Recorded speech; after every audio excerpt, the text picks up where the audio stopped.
Hey there, everybody. So, my next guest is not the typical sports management guy. He's a teacher and he focuses on esports business. And it was the first person I found who's actually on this angle of the business side of esports, not just the playing and sports management side. So this was a fascinating conversation. He gives a ton of great advice. I know you're all going to love it.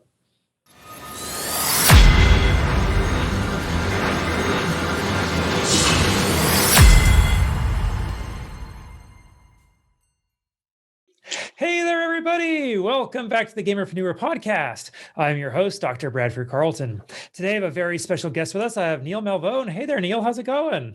It's going fine, Bradford. Thanks for having me. Absolutely. And where do you hail from, Neil? I'm living out here in New Jersey right now, born in Brooklyn, and moved over the bridge a couple of years back, and loving life. Thank you. Fantastic. I can kind of hear that accent a little bit. It comes out every once in a while. You'll hear a couple of Waters and a couple of New Yorks. All right. So Neil, I don't like a lot of fluff on the show. I like getting just right into it. So why don't you begin by just telling us a little bit about yourself, please? Sure. Thanks. Neil Malvone, I am a man of many hats. So this might take a little bit of time, Brad, but I am currently a professor at Caldwell University, a small Catholic school in North Jersey.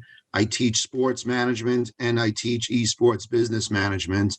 I developed the esports business management program at Caldwell. It's one of only a few in the country that offers a major in-business esports. So very excited about the program and its growth and my involvement in making that happen.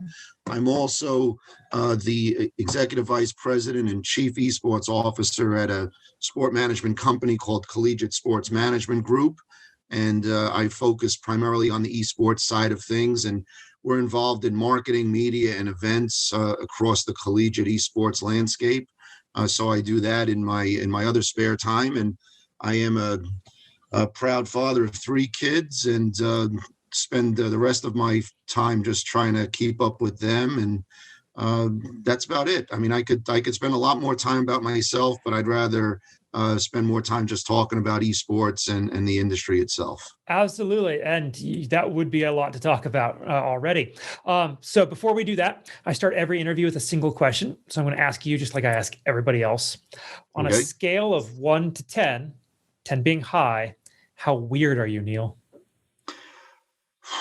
I am relatively weird because I'm an age, I love the 50s and 60s. Let's put it that way. So I'm a little older than I should be. So I would say my weirdness is probably around a 7. I don't think age makes you weird, but we'll go ahead and roll with it. All right. Okay. You'll see. So Neil, this is the Gamerpreneur podcast. So I do need your gaming cred. When did you first start playing video games? I started playing video games in 1977. All right. And how did that journey go? That journey was fantastic. The first video games that I played was on an Atari 2600 and played on a Commodore 64. Played a great game called Dr. J versus Larry Bird on Commodore 64. And I was more of the sports gamer, so I like to play. Intellivision was another gaming system that had a lot of sport-related games. And then as Nintendo started building out, my game was always Madden. That was the game that I like to play. So I've gotten to be able to collect a lot of the different covers over the years, and so that's where my gaming expertise comes in. I'm not a big shoot 'em up kind of person, so I'll stick to the traditional sports stuff, which has been my passions for as long as I can remember. Fantastic. And what do you play today now, if anything? Just Madden. That's really it. I play. I just do that. I'm not too busy, unfortunately, teaching it than having the time to play it. And as I tell my students, if you're here to learn how to build a fort or to smash somebody, you're in the wrong place. But if you're here to learn about the industry, you got the right person. So I don't do a lot of gaming as much as I would prefer, but I do enjoy the understanding the industry more than the gaming itself. For sure. I had somebody tell me that the more you get into the business of esports and just gaming generally, the less time you have for gaming generally. It's true. There's just too much. There's too many pieces, and it's still moving so quickly. And I don't even play at the professional level. I just spend my time in the industry on the collegiate level, and it's just so much going on that I just don't have the time. But I'm envious of my friends that do get together at night and they're playing Call of Duty and they're hanging out and having a good time, which is what gaming is all about. But right now, that's more of a challenge for me than I care to admit. All right. One more gaming question, then we'll get over to the business side of things. Sure. If you could go back and you could play one game over again for the first time, which one would it be? The first time I would go back, and again, I told you I'm weird, but I grew up at a time where we had video games in arcades, and so I loved the first time that I played Asteroids. That kind of really blew my mind. And then when it became part of the Atari 2600 family, that was, to me, taking the video game out of the arcade and bringing it in your house. So it wasn't the greatest graphically designed game, but it was that concept of taking the game out of the arcade and letting you do it at home. And we laugh about the Atari 2600 and how antiquated it is, but they did that. And that to me was a big part of the impetus of the Nintendos of the world and the Xboxes of the world, because they were the first ones to say we could take a video game and bring it home. And so that's a game that I treasure in my memory. More so now because I know what's happened in the industry because of something like that. Certainly. Okay, let's get over to the preneur part, because I'm really excited to get to talk to you. What you do is absolutely fascinating. So why don't we begin first by how about giving us your professional background? How did you end up where you're at today? So again, another long story, but from an academic perspective, I had been practicing law for about 20 something years, and I woke up one day and I was only said, able to be 6 myself. and I said, you know what, there's got to be something better out there. Not that I didn't enjoy it, but it wasn't fulfilling enough in the sense that I just thought there was something else I could be contributing. So I went back to school. I got a master's degree in sport administration. And while I was in the program, the dean of the program asked me if I had ever considered teaching. And I said no. And he said, well, I think you'd be good to teach some of the sports law classes. And one thing led to another. I graduated in December, and in January, I was teaching in the program. So my classmates became my students within a few weeks, which was a really interesting dynamic. And I started adjuncting, and I went to a bunch of different schools as an adjunct, got a full-time position at Brooklyn College, where the accent really fit in very well. And one thing led to another. I was there for 4 or 5 years, and then I went over to North Jersey at Caldwell. And so that's where the academic growth or path journey took me. And from a business perspective, about 6 years ago, I was sitting on a panel for sport management at a high school in Brooklyn. And I ran into a gentleman on that panel, Ray Katz, and he said, oh, there's somebody I need you to meet. And it was his partner, Michael Schreck, and the three of us got together at Grand Central Station. One thing led to another, and we started this business, Collegiate Sports Management Group. And 6 years later, here we are. But from an esports perspective, it was about 2.5 years ago where we were sitting down and we kind of just said to ourselves, we really should be focusing our college property group, not just on traditional sports, but on esports. And for some reason, they elected me to be the guy to start up the department here at the company. And so I had to dust off that 2600, and I had to start going to school to exercise my thumbs a little bit more. And so we started this business, pivoting it to the esports side, and that's where we are right now. And I'm fortunate enough to have partners that had that vision, and the three of us have built up this company with this focus on esports. So it's been really exciting. Wonderful. Now, based on what you just said, how important is it in this space, I guess, in the esports gaming space, to actually be a player? Like, does anybody challenge you to check, or is it why did you have to dust off your fingers? Yeah, well, no, I was just making a joke, is that I hadn't played video games in so long that I had to at least pretend that I had a sore thumb every now and then, right? So, but no, I don't find it a drawback. Again, I think maybe because I teach the subject, so I understand the terminology, I understand the different influencers and how passionate the gamers are. So maybe it offsets the fact that I don't play that much. But I think, like anything else, Brad, if you have a knowledge of a subject and you're working in that area, then you're going to be better at it. So I think that would be the only drawback, if any. But I've never encountered anybody looking down at me saying you're not really a gamer, why are you doing this? Um, like I said, the only drawback might be a terminology or a lingo here or there, but nothing that's impacted the growth of our business. Certainly. Okay. Now, esports business management. How I've talked to plenty of people with sports management degrees, and they're all on the sports side of things. How is it different on the business side of things? Like, what do you actually teach, and what are you talking about? Yeah, so I'll preface that answer with a story that relates to sport management, and that was in the '60s. Walter O'Malley, who was the owner of the Dodgers, was lamenting to a colleague of his who was a professor at Ohio University, saying it's hard for me to hire good people for the Dodgers because they don't have a sport background in business. And one thing led to another, and Ohio University created the first sport management degree program, and now there's over 400 in the country. But it was because there was a need to teach students the skills and knowledge of sport in order to work in the industry.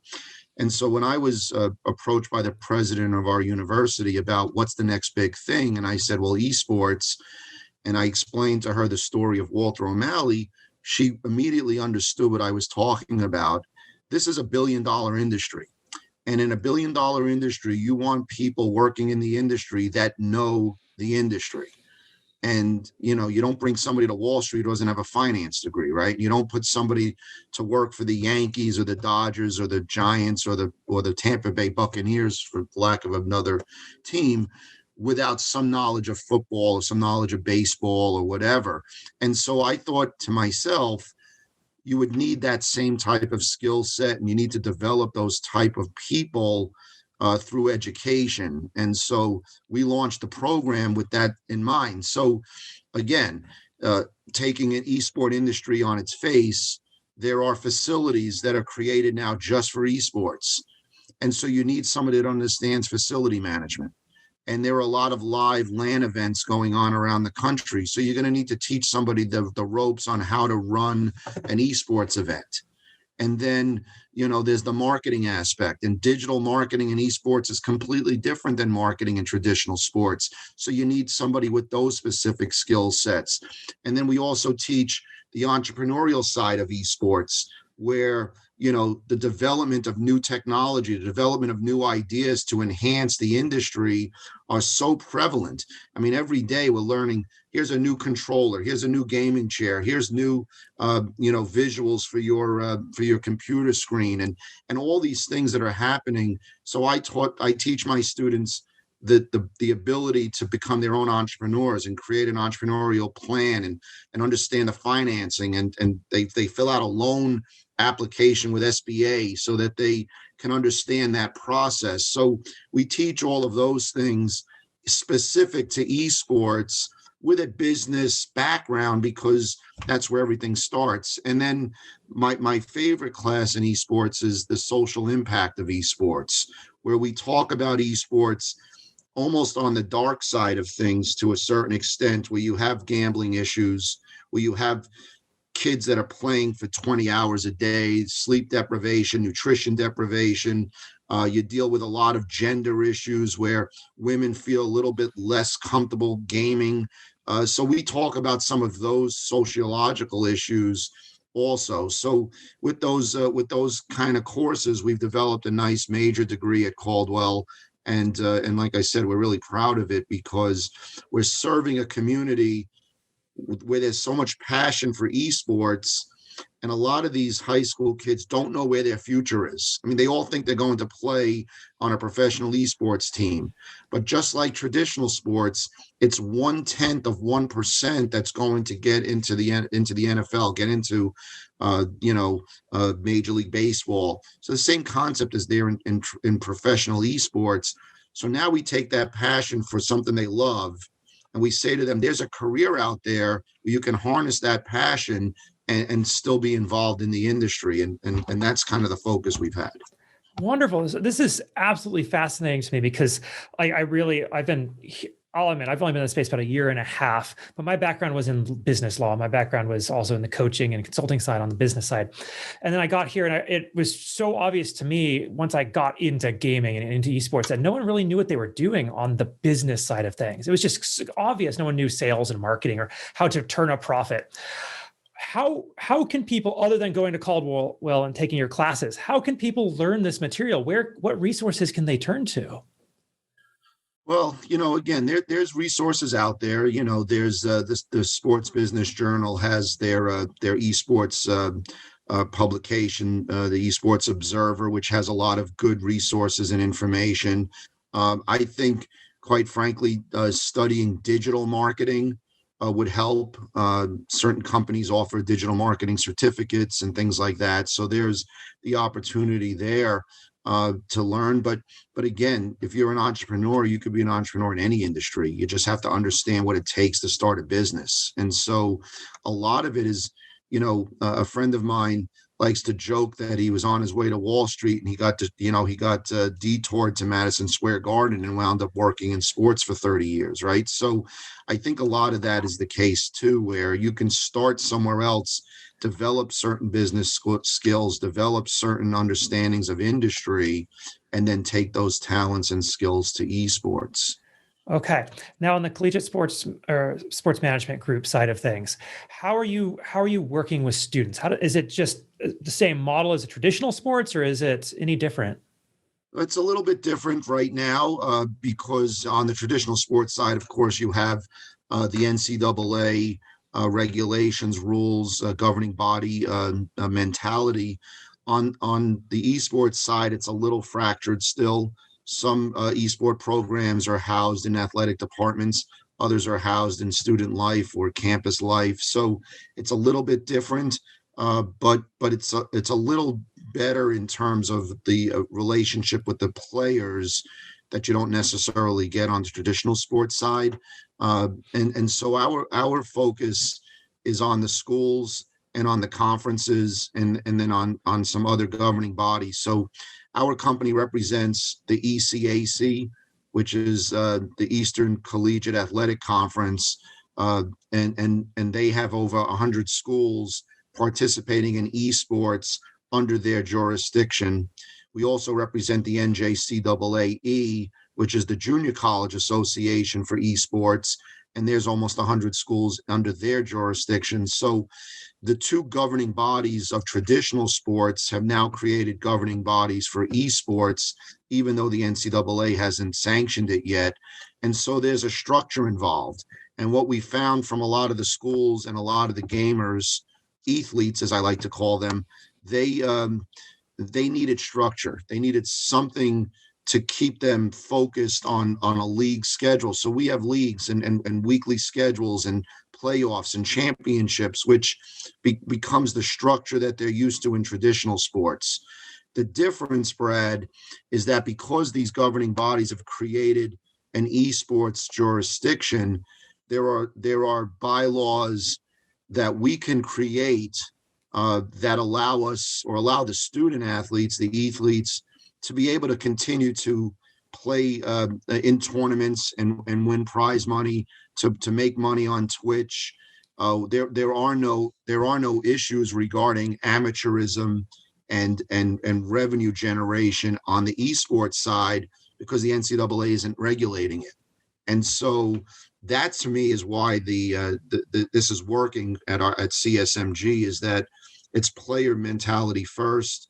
Let them continue to do what they love to do, which is the game, and go make some money and try to help a lot of these kids help. That's how they pay for college.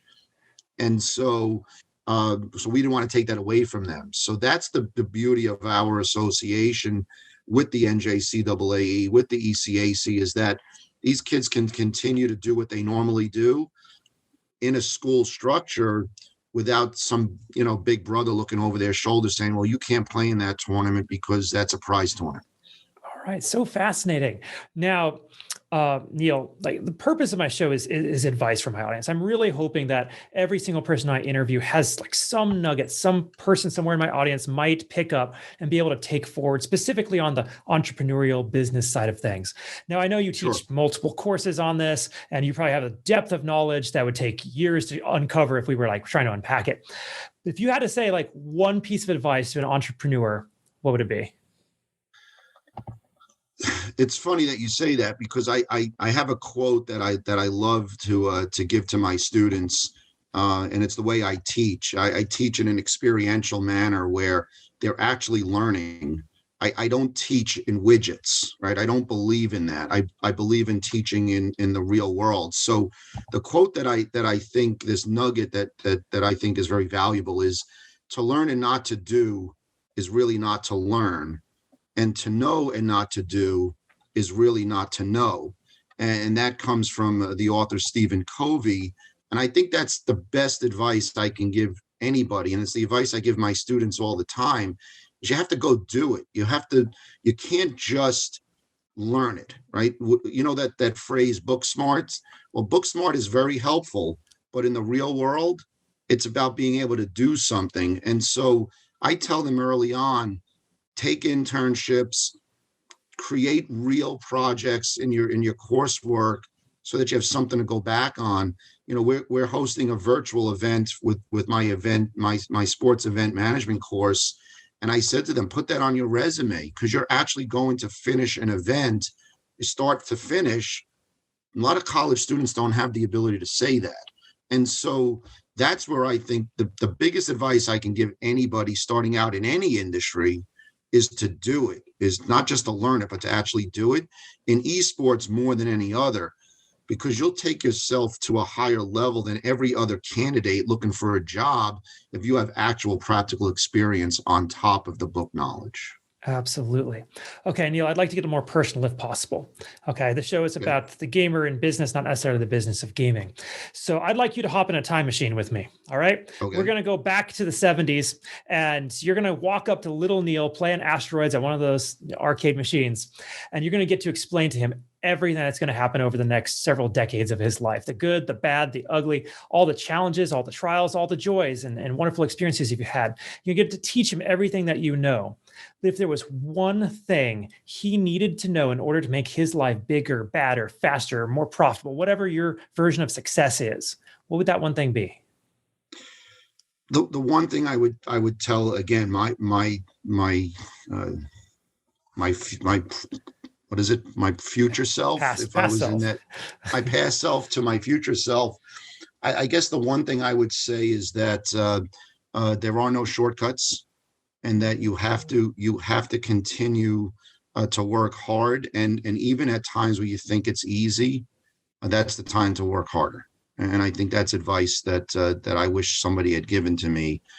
Sometimes things got a little easy, and then you start taking shortcuts. And so that would be my advice. And then my second piece of advice would be to not stop reading.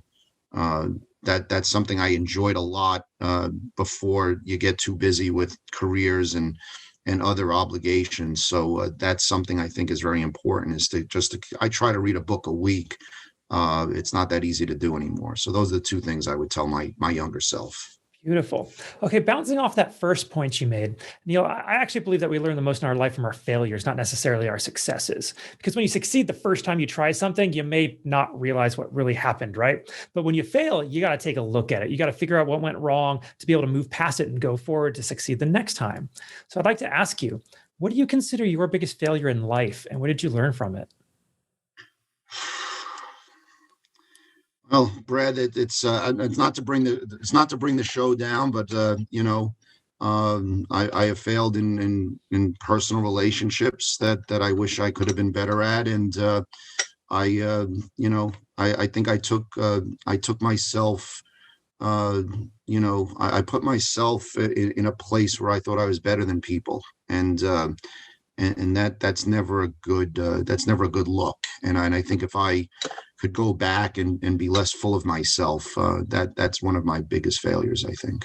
Okay, thank you for sharing that. That's honestly fantastic advice for everybody, right?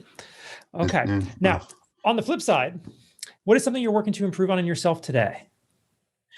For me, it's about giving back. I really follow the quote of Ben Franklin, who said, "It's okay to do well as long as you're also doing good." And I really love that, because I've been blessed, even with my failures and even with the missteps. I've been blessed. I've been blessed with health. I've been blessed with family and good friends and opportunity. And so, I look around and I do this for my students, especially, and knowing that, if I can help them get to where I am, that's a big part of who I am as a person. I also, I also feel that as business people, sometimes we forget the other side of things, and then it's all about the chase of the money. It's all about the chase of the revenue. So, my partners and I, we work with nonprofit organizations like the KL Cancer Fund, as part of an esports event that we're working on in April, is to raise money for cancer research and treatment. And so that's a big part of who I am now. And I also run a college football all-star game for the HBCU community, and they don't get the same opportunities. So that's a big part of my life, is giving back. So, do well and also do good, I think is a philosophy that I'm very proud of, and something I feel is a big part of who I am. All right, that's wonderful. Neil, this has been a fantastic interview. Thank you. How do people find you? How do they reach out to you? Contact information, all that, please. Yeah, I'm on LinkedIn, Neil Malvone, NeilMalvone. That's the easiest way to catch me. And, uh, you know, uh, just reach out, send me an invite, and I'll connect with you. I love, again, teaching is something that I do outside of the classroom too. So I get a lot of requests for questions and interviews for students. How do I get to where you are, kind of stuff. And I love doing that. And so reach out to me on LinkedIn. That's really the best way. That's how we connected, Brad. So that's really the best way to find me. Absolutely. Now, as we wrap this up, do you have any final thoughts you want to share, or anything I didn't ask you think we still need to cover? Yeah, I'll just mention that as part of the Collegiate Sports Management Group, we are hosting the first ever Collegiate Esports National Championship, April 29th to May 2nd. We're going to have 48 schools at the 4-year level and 24 schools at the 2-year level competing for national championships in several different titles. And it's a really exciting opportunity to kind of see where collegiate esports is going in terms of competition and in terms of this similarity to traditional sports, that I think is where the mainstream audience will find it most compelling and most easy to understand. Fantastic. All right, Neil, thank you so much for coming on. I do genuinely appreciate this. Brad, I can't believe we just spent a half hour speaking. It felt like we just started. You did a great job. I appreciate the kindness. I appreciate the professionalism, and I look forward to having a chance to speak to you again. Absolutely. Thank you very much for that. And for everybody else, I'm going to remind you all, don't be just a gamer, be a gamerpreneur.